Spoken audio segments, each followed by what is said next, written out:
Friends, माझं नाव आहे करिश्मा आणि ही माझी आई आहे. सो उद्या आहे मदर डे. मी आज भेटायला आले कारण मला उद्या टाईम नाही मम्मीला भेटायला, म्हणून मी आज आलेली आहे.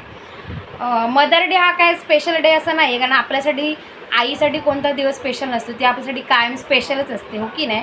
तरी पण मी मम्मीला आज भेटायला आले कारण मला उद्या वेळ नाही आहे आणि मी मम्मीसाठी काय छोटंसं खायला घेऊन आलेली. तुम्ही पण तुमच्या मम्मीसाठी काहीतरी छोटंसं गिफ्ट द्या आणि तिला खुश करा त्या दिवशी तिचं स्पेशल डेला. मम्मी तुला कसं वाटते मला भेटून? मस्त छान वाटते. हां, आणि तुझ्या मी आता जवळ आले इकडे राहायला, तुला कसं वाटते इकडे जवळ आले मुलगी? मला चांगलं वाटते बाबा, मला आधार झाला. कधी काय झालं तर मी माझ्या पोरीकडे जाईल की नाही. मला पण लय भारी वाटते कारण मला आता कधी काही इमर्जन्सी असली की मम्मी पटकन काय असेल तर घेऊन येते, खायला पाहिजे असलं की मम्मी पटकन देते मला जवळ. पण थोडं माहेर लांब पाहिजे कारण राहायला भेटत नाही मला मम्मी जवळ.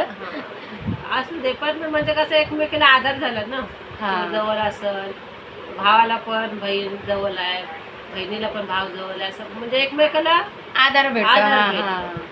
फक्त मला एवढंच कमी वाटतं की मम्मीकडे माहेर पण नाही मला करायला भेटत. पहिले कशी यायची राहायला भेटत, एक दिवस तर येऊन राहायची. आता तसं नाही, पण मजा येते कारण कधी पटकन असलं का मम्मीकडे हा चला काय पाहिजे असेल तर मम्मीला फोन करून विचारते आणि भेटते.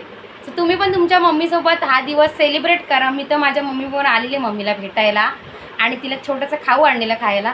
तुम्ही पण तुमच्या मम्मीला द्या. Bye bye.